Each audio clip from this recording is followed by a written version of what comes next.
Every so often, I like to do what I call echo exercises. There are 3 parts to this: echo, reflection, and imitation. Altogether, this exercise takes only about 35 minutes. Here's the breakdown of the echo portion. First, I choose a book or short story I admire, or even one I haven't read yet but that has received critical acclaim. Oftentimes, I'll choose a book based on how much it resembles the tone I'm going for in whatever story I'm currently working on. For example, if I'm writing a horror story with an old-fashioned writing style, I might choose a short story by H.P. Lovecraft. If I don't have the book on hand, I'll go to Amazon or Google Books to find a preview. I set my timer for 15 minutes and begin typing out every word and comma from those first few pages, reading the sentences aloud as I do so. Since I'm a fairly fast typist, I can copy around 1,200 words in that time. Reading aloud is a crucial part of this exercise because it allows you to hear the rhythm of the words. Instead of mindlessly copying the text, you're engaging with it on an oral level and letting the musicality of the prose seep into your mind. After I finish the echo, I move on to the reflection stage. I glance through what I've copied and highlight anything that caught my notice during the echo. That might include an interesting moment of characterization or an unusual sentence structure. Then I set my timer for 10 minutes and write a few paragraphs about my thoughts. I ask myself questions like, what is the writer trying to accomplish? How do they introduce characters or the setting? What adjectives describe the overall tone? Does the writer have any style quirks? For me, the reflection is the time to brain dump. I don't treat it like a serious academic essay. I just let my thoughts flow and examine my highlights within the text. The third stage is the imitation. Based on what I noted about the author's style in my reflection, I create a writing prompt for myself. For an echo exercise using Gillian Flynn's Gone Girl, I noted in my reflection that Flynn has an enthralling way of depicting abstract concepts, such as in this piece of description.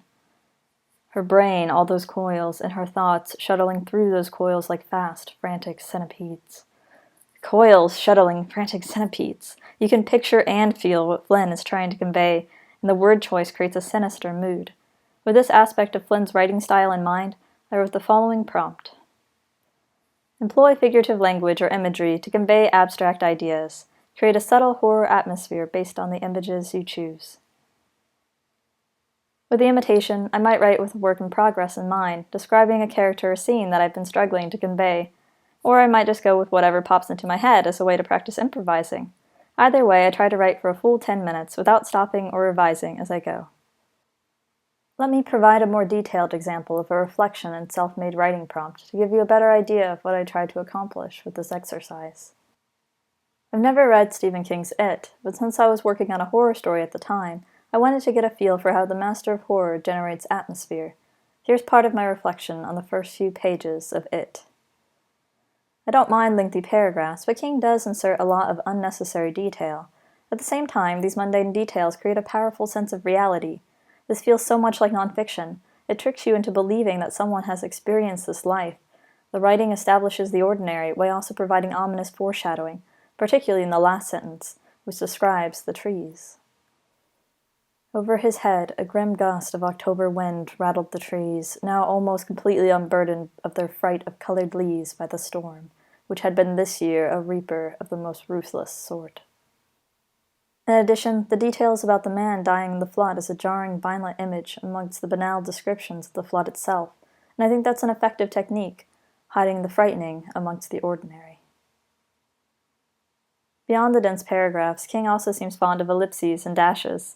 His sentences tend to ramble, and he uses a huge number of nested clauses.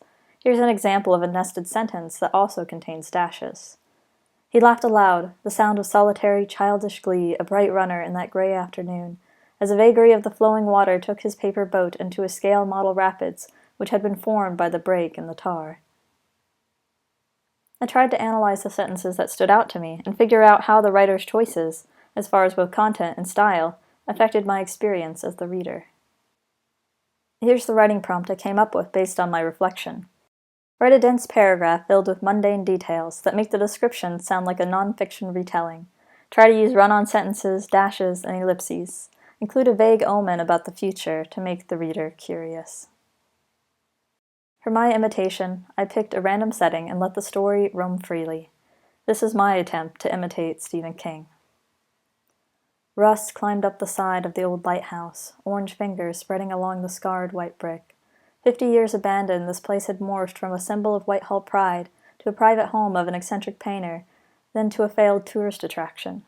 The last owner would wander the beaches at night, muttering to himself, ominous messages about the Dark Brotherhood, the space people, the event, and he would purchase gallons of vinegar from the corner gas station to keep the thought police away.